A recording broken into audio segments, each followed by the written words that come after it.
What's going on, everybody? Quintessential Gentleman. This is Kyle Price, aka KP, because we're all friends now. I'm here with the man, Will Packer. How you feeling today? I'm amazing. I'm amazing. It's interesting times right now, but I'm feeling good. I'm feeling optimistic about the future. Yes, yes. I mean, you got your book coming out. Who better than you? I And do. who better than you to put the book out? I mean, you got everything going on. For those who don't know Will Packer, first of all, wake up. Will Packer is the genius behind the successful films Girls Trip, Ride Along, Straight Outta Compton, and lists. It goes on and on and on. And he has also grossed over $1 billion at the box office. A B with a B.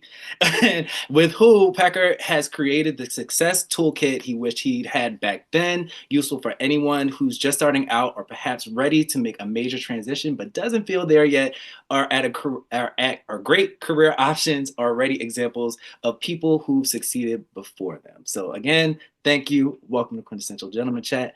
I wanted to say before we get started, like this is my Super Bowl right now because I was watching you on First Take when you were talking to Stephen A. Smith, and Yeah. I tweeted because I was hearing you talk about the book. I was like, I want to like do a deep dive into everything that you're doing, like your whole extensive list. I did that Google search, man. I was like from Twa all the way to the award shows to creating like everything. Like it's an extensive list. So like it's really my honor. I've been Yo, for thank months. you for having me, brother. It's interesting. One of the things I talk about in the book is how you got to put your head down and grind, right?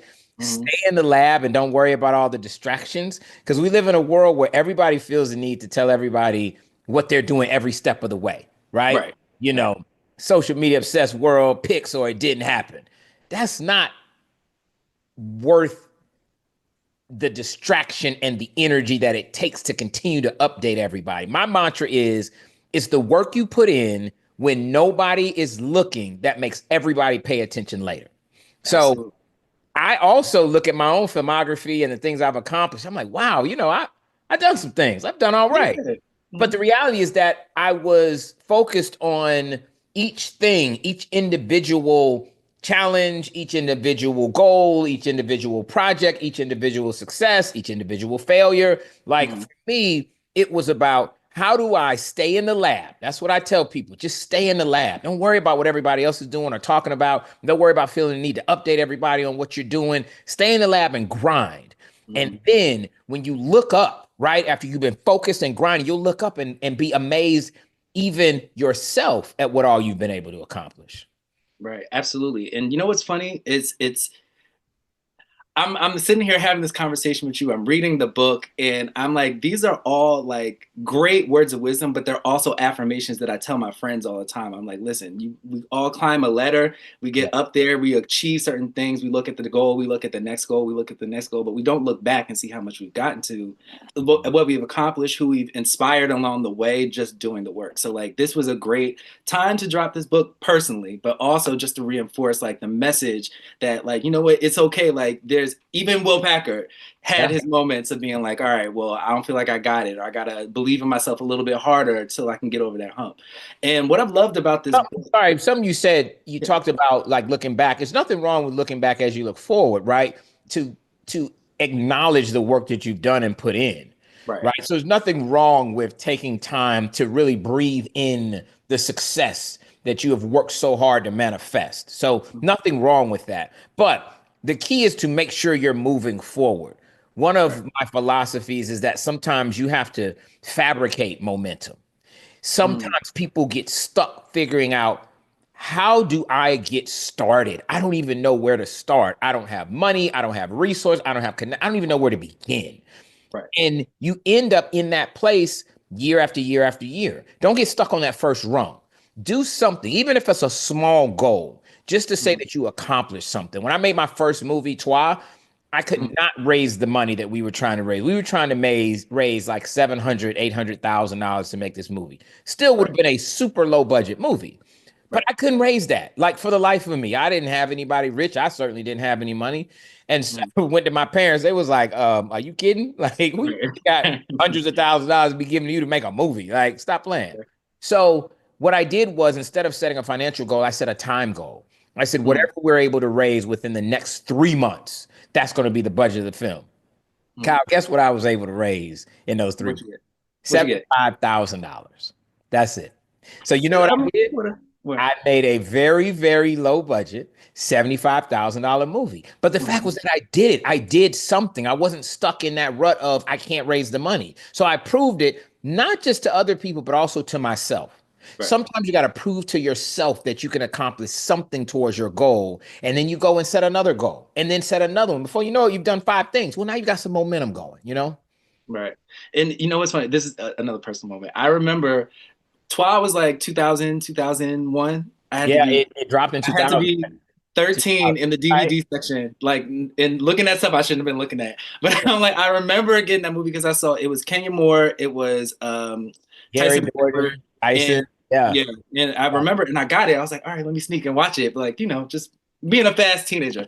But I remember it, That's and then Pandora's box, actually, which was Twa too. oh yeah, that's the second one. Yeah. Yeah, Okay. yeah. So I missed the movement, but I was still in it.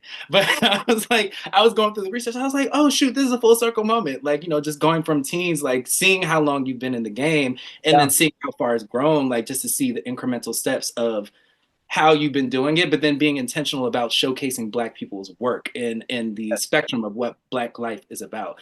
For sure. Um, Getting to the book though, Who Better Than You? I love it, love it, love it, love it. I'm taking my time with it because I need to catch all the gems. But what I especially love about it is that you made it conversational. It doesn't seem like you're talking about people's heads or like you're using language that people can't relate to. It feels like we're in a room like you and I. Was that intentional when you made the Very. book? Absolutely, because that's first of all, that's who I am, Mm-hmm. and it's not that I could have created this narrative with really elevated vocabulary and tried to, use very fancy insider film speak and all of that. I wanted this to be something that you could pick up no matter what industry you're in, Mm-hmm. no matter what your goals are. I wanted anybody who's at a point in their life that's feeling like, you know what, I want to do more and I'm not sure how. I get a lot of people that come up to me and say, would I mentor them? Would I give them some advice and some goals and continue to help them? And I do that a lot, but I can't do that with everybody. So Right. this is like that mentorship that I wish I had coming up. And so a Mm-hmm. lot of times people just need a little bit of motivation to get over that initial hump. And then once you're in a point in your life where you've done something and then maybe you want to transition, you want to pivot to do something else. How do you do that? Right? Those are the types of things that we talk about in the book. It's intended to be conversational. It's intended to be a narrative that is digestible to a Right. broad swath of people. That's Right. important to me. For me, this book was about getting it out there, like whether 100 people buy it, 1 million people buy it, as long as people are affected by it, as long as people feel like this book had an impact on me and my success, then I've won. Yeah, absolutely. And then also it feeds into that nation of healthy arrogance. It's like, all right, I created something that inspired a whole generation of people. Like, but that's a recurring theme throughout the book. How would you describe what healthy arrogance is, and how does that differ from like unhealthy arrogance? Toxic arrogance, just Yeah, arrogance. yeah. And it's interesting because, of course, I work in Hollywood, and that is the land of unsubstantiated ego and Right. outsized toxic arrogance, right? But what I will say is that I've been able to work with some of the most successful people in the world. And one trait that they all have is this feeling that they're not like could be successful. They're not desiring of success. They have this belief, many of them, that they are supposed to Mhm, be successful, that they are predestined for success. mhm. And that is a mentality that when you're able to shift your thinking like that, it will manifest itself in ways that you're not even considering in a day to day life. Yeah. Healthy arrogance is the feeling that not only am I supposed to be in the room full of important, fancy, powerful people, but this room is better because I'm in it, right? Mm, And mhm. so it is that supreme confidence in yourself and your own abilities, not putting anybody else down. That's where you get into unhealthy arrogance territory. Right. I'm talking about a supreme belief in yourself and not giving your power away to anybody else, because that's another thing that we all do. We don't realize it, but if you're trying to start a business and you send your business proposal to somebody, it could be somebody important, somebody that's rich, somebody that's got a lot of power, and they say, no, I'm not going to invest. I don't think this is right. I'm not doing it. Right. Okay. That's one opinion from that person based on their perspective and their series of experiences. Doesn't Right. make them unqualified, but it certainly doesn't make you wrong, and it should not kill your dream. Too often, we give power to the dream killers. Don't do Mm, that. Keep that for yourself, right? Protect your own destiny, and your dream and your success is not dependent on anybody else telling you that it's validated. So you got to remember that. That's what healthy arrogance is about. mm, Realizing that, listen, you can't do it by yourself. You need other people to support you. You need to be collaborative. But ultimately, the voice that matters the most when it comes to your success and failure is your own. yes. I have a question. Yeah, man. Success over the years, how have you defined it in the beginning, and how has it shifted over time as you've accomplished more things and your Yeah. perspective shifted? Success in the beginning for me was all about making money. If I Mm, could make enough, and it wasn't, I don't mean like a lot of money, I mean money to eat. Because when yes. I graduated from college, I was working odd jobs, I was answering phones, temping, I was delivering newspapers, I was knocking on doors and selling newspapers door to door. Like that's what I was doing just to make ends meet. So Right. success initially was just, can I get a meal? Can I feed myself? Right. Then Stomp the Yard was my first number one movie, and Right. success changed. And then it was like, oh, I want to have another number one movie. Right. And I Mhm. got to a point in my career where now I've had 10 number one movies. Now success is about my legacy. It's Mm, about what impact that I can have, like with this book, on other people's success. When right. people come to me and tell me, I saw an interview you did, or I interned on a project of yours, and that impacted me, and then I went on to do things, right? I've had interns that have worked for me that have gone on to win Oscars or get nominated for Emmys. Like, that's what I'm about now. But that's a progression, you know? Right. So the most important thing is not even how I define success, Kyle. It is that I define it for myself. That's the Right. most important thing, is that I'm defining it, not anybody else. But the definition has certainly changed throughout the course of my career, for sure. You're right about that. Okay, I mean, I could see the waves. I felt the waves through the book and like how you talked about certain situations, how you showed up in certain places, and how you use that healthy arrogance. But I did want to talk about first your first movie, Chocolate City. Like Yeah. that was the one you were in college. You had everybody dress up and you had them come to the premiere. But what was interesting about that is that you said the first row you left it blank, or you left it very empty for Oprah to show up with either Gail or Stedman, one or the other, because it's Had a only one plus one. person. It was up to Yes, her. She couldn't and bring other. both of them. No, she was gonna have to choose. I mean, because Oprah. Sorry, I know it's your birthday today and everything, but hey, I can't have Oprah showing up with whole entourage. I had a plus one for Oprah. That's what I did. I had and the you better whole dress first up. row saved for these VIPs. Right. And I had invited the folks like Oprah and the chairman of Sony and Paramount and Universal. None of those people showed up. None of them, Hmm. not one. But the point of it's two things about that story. Number one, we believed in our little movie Chocolate City that we had shot on our campus, Florida A&M University, Hmm. so strongly that we made everybody else get dressed up, rent tuxes and ball gowns to come to our premiere. This was the world premiere of Chocolate City. We didn't treat it like it was some student film. We treated it like it was important. That's that Hmm. healthy arrogance. That is that belief in yourself, and that becomes contagious. And other people was like, I don't know if this gonna be something or not, but they acted like it is, so I'm gonna get Right. dressed up because I don't want to get left out, right? People Mhm. believed it because we believed it. The Right. second thing is that although none of those fancy people showed up, including my girl Oprah, who is, Hmm. and now I have the fortunate, I'm fortunate to know her now. But Oh, back okay. then, she didn't know Will Packer, and she wasn't coming to Tallahassee, Florida for nothing, especially during Right. the premiere of Chocolate City. But even though none of those people showed up, who did show up were those students, and they showed up in mass, and Hmm. they loved that movie. That front row was empty, but every other seat was filled, was packed. And it taught me something. It taught me that I'm not making movies for the front row people. I'm not Hmm. making movies for the VIP people, for the people that are so important they couldn't take time to show up.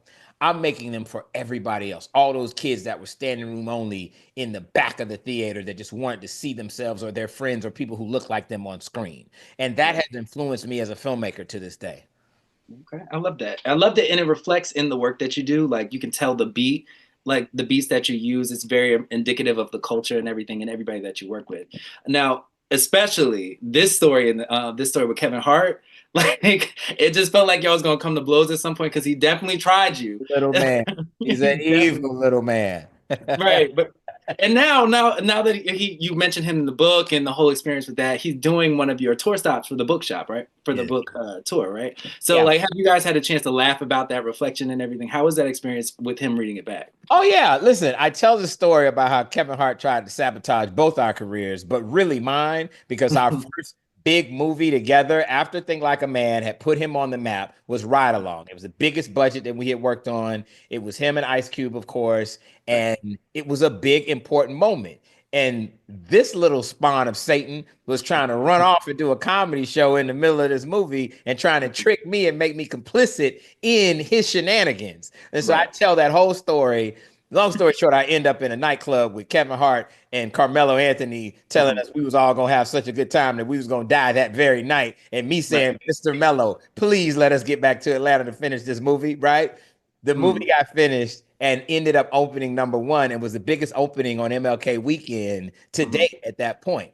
Mhm. The thing about it is, and Kevin and I definitely laugh about it, and he knows that story is true. And Mhm. yes, we're doing our book tour, and I got a bunch of folks that are going to do it with me, like Ludacris and Regina Hall, Sonny Hostin, Stephen A. Smith, and of course, Mhm. Kevin and I are doing the Miami stop. Right. Kev, if he has a fault, it's that he works too hard. It's that he's Mhm. working so hard that sometimes he overbooks himself and overpromises, right? And my job as a producer is to know who you are working with, know who you're Mhm. dealing with, right? How many people know the type of personality of the person that is in your life, be it a business or personal relationship, and you ignore it anyway? That whole Right. thing about when somebody shows you who they are, believe them, that's true Mhm. in business as well. And Right. so part of what I learned from that experience was to expect the unexpected, but also know who I'm dealing with and treat them accordingly. Right. I Right. know Kevin Hart is a guy who's going to try to fly off in the middle of a set and go do a show at Madison Square Garden when he knows we don't have time to do it. I know he's that guy. I got to be prepared for that. And I'm Right. much more prepared going forward. But that's the type of thing I talk about in the book because over the course of my 30-year career in Hollywood, I've had some crazy moments and some crazy stories, but I've Oh learned yes. from them. And I've learned how not only to be a better producer and make better films, but also how other people in whatever industry that you're in or trying to get into, you can apply some of these things. Right. Okay, so I would be remiss if I don't bring up this story. The Okay. story with Beyonce and how she turned you down a good 6, 7, 8, 9 times and everything. I'm sure that was a shot to your healthy arrogance because I am Will Packer and I can make all these things happen. What did that experience teach you about like healthy arrogance when it takes a shot and how to pivot? Yeah, you are so right. I had a movie called Obsessed, and Mhm. it was Beyonce and Idris Elba.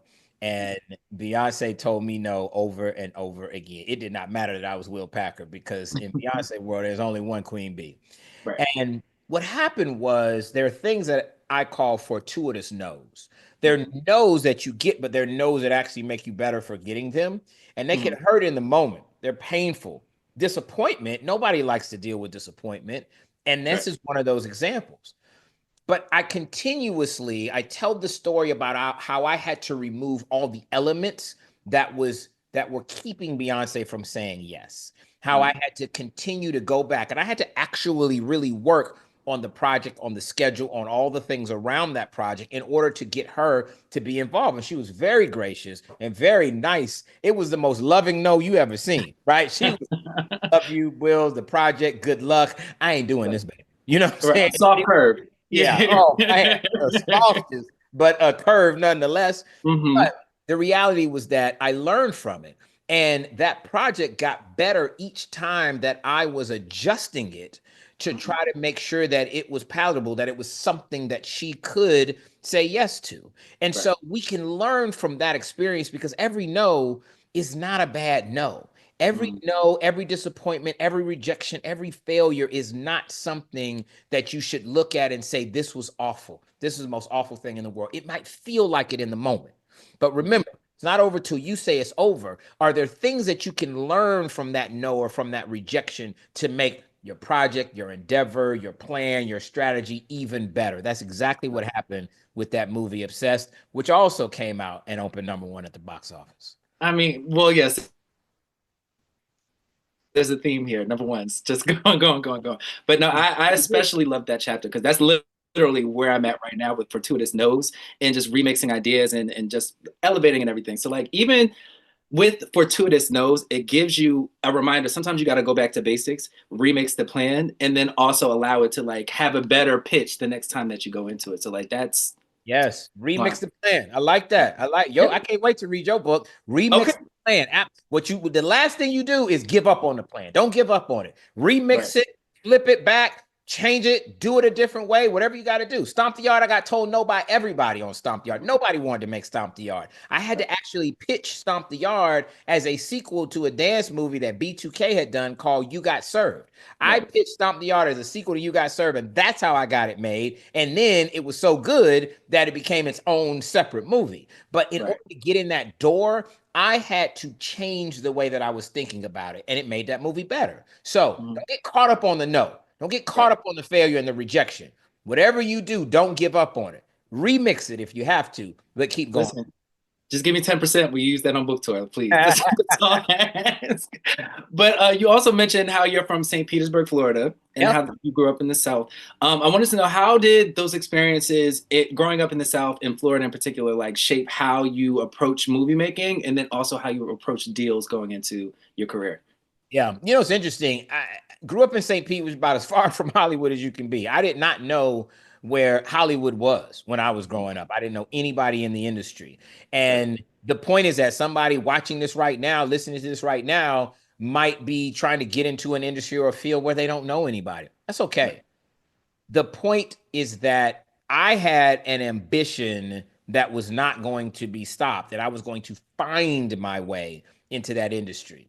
When I think Mhm. about my upbringing in Florida, I think about how I went to Florida A&M and I was constantly when I was growing up, I was one of a few black kids in the honors classes. And I Mhm. used that to my advantage because people underestimated me. Right. And I used to my advantage that I could be like one of a few smart black kids in the honors classes. Well, when you Mhm. go to an HBCU, that ain't the case. Right. Everybody was at the top of their class. And so I no longer could use that. And the competition was fierce when we tried to raise money for our first movie, we would have to go in front of the student government and go in front of the Panhellenic Council of all the various Greek fraternities and sororities. And these people were tough. Like Mhm. Hollywood pitch rooms have nothing on students at an HBCU that's been out drinking all night and they Mhm. might be Kappas and you are Alpha and they not voting for you just because. Right. Or It's somebody like the Apollo. who just don't like you, you know what I'm saying? Because Uh, you might be dating their ex-girlfriend or something. They like, I ain't voting mhm. for you, right? So that taught me how I had to, number one, be able to pitch myself very, very well, but also be able to walk into very tough rooms. And I still have to do that to this day in Hollywood. So that's something I learned growing up in Florida. But every filmmaker, every artist, I think you got to draw from your experiences. You draw from your upbringing. You draw from the Right. things that you learn because to me that is the best form of art is when it comes from an organic and an authentic place. Yeah. I think I was literally just having this thought the other day about like love and passion and everything. And I think the truest form of love and anything you do, whether it be romantic, friendship, career, or otherwise, is like you just get curious Mm. about things that you want to learn more about, things that you want to invest in, think your dreams and everything. Like you get really, really curious with like the best of the best. Who's doing what? How are they going about it? How does that fit into your process and everything? So I'm like just getting curious about your passion, like that lets me know like you're really in it to win it. And what you said in the book that I really held dear to is like, all right, well, don't even come to me if you're not like living and dying by whatever your idea is, like because that means I'm not going to invest in it because you're not even fully invested in it. So like I, that's what I understand and resonated with that because curiosity is something that's always going to inspire you to be something bigger, to dream a little bit bigger, to aim a little bit higher and do more things. So with all that you've been inspired to do everything that you've achieved already, what keeps you curious? What makes you want to achieve more? What makes you want to inspire people more? And what makes you want to take it to a next level? I like that. And I like the way you frame it because curiosity means you're leaning into something, Right. right? And curiosity is very often passion fueled. And so I like this idea of what is making you curious because it's what you care about, what you're leaning into. For me, it is being able to take my position in the industry and have an outsized effect, having a disproportionate effect in a positive way on people around me, on people trying to get into the industry. I can't hire everybody. I can't produce every script that's sent to me. I can't hire every actor. But when I get to make a project like Fight Night that I made last year, which had Kevin Hart and Sam Jackson, Taraji P. Henson, Terrence Howard, Don Cheadle, credible cast.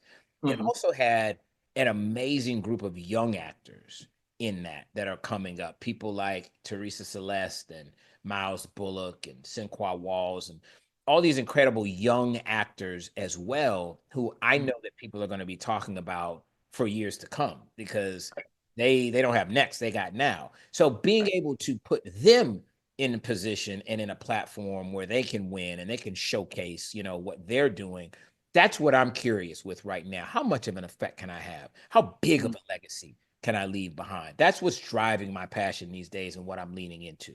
But I like that. Find the thing that you lean into and Right. get curious about it and study it and research it because that therein often will lie your passion. Absolutely. Wow. Well, this is like $1 million worth of game, and I'm like, I'm really like, wow. But Good thank you. man, but That's it takes this dialogue. You got some great questions and just the things we're talking about. You're using your platform, accessing people like me mm, to make sure that people that may not otherwise have had access to me get a chance to hear, as you said, that $1 million worth of game. If you're mm, willing to listen and learn and do your research, it's out there for you, right? right. And listen to a lot of different people. But I think that the stories that I'm telling based on what I've been through will apply. People will be able to apply that in various forms of their lives because I didn't start off in Hollywood. I wasn't Hollywood royalty. I didn't have the right last name. I didn't know the right people. I didn't have money. I didn't have any of that. But I Right. had drive, I had passion, I had a self belief that allowed me to get over those challenges. And I've been very, very blessed now to have the success that I do have. Absolutely. And who better than you? So Who better than me? Come see on. how I brought that back around? Wow, wow, wow. But Will, let us know where we can get the book, the release date, all the information so we can get out there and support you so we can help support each other. Yes, book in stores February 18th. Pre-order it right now. Wherever you order books, go to Amazon.com. You know what? Go to willpacker.com. I got all the links there. I'm going out on the road, as I mentioned, New York, LA, Atlanta, of course, Miami, other cities being added. I got some of my fancy friends that are coming out on the road with me. We're gonna make it a big party. So come check me on the road, check me on the book tour. Tickets available now. Go to willpacker.com and we're gonna have some fun with it. We're gonna influence some folks. We're gonna play some ratchet hip hop and we're gonna turn all the way up, baby. Let's get it. Okay, so now I need to know before we go, like Yeah. who's your ratchet hip hop head like when you need to get pumped up? Who is it for you?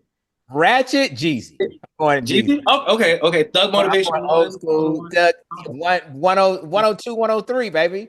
I got even you, got you. and the new mixtape Snowfall. You know what I'm Okay, saying? okay, I'm okay, rocking with him. I got my guy Ludacris, who is doing my Atlanta stop of the tour. So when I okay. need somebody to come with that hard hitting lyricism, Luda, because Luda's an underrated lyricist. So my ignorance, sorry, that's Jeezy. You know what I'm saying? My intelligence, I'm rocking with Luda, and then everybody Listen, else. I feel like I can push all the weight in the world when I listen to Jeezy, so I get it. But also, I'm about How to say you you gonna carry say the two carry the chains. muscle. I was like, Chains. I'm gonna say you from Florida. You ain't gonna say two chains. Well, hold on. Chains is Atlanta all day. Oh, Oh, Florida, you got to go to Luke. Now, if you want oh to yeah, you're right. tap my Florida Oh, roots, okay. say Okay. Luke, you put on a Mhm. Luke record and we gonna sweat. Okay. Oh, come I'm back, come turning back, up. come like come back, come back. Who's your mama? Hey, Okay, let's real go. ratchet. Don't stop. Pop that. You know what I'm talking Yeah, about. I know I wasn't there, but I know in retrospect. But, all right, thank you so much for joining us, everybody on QG. We'll see you later. All right, have a great day.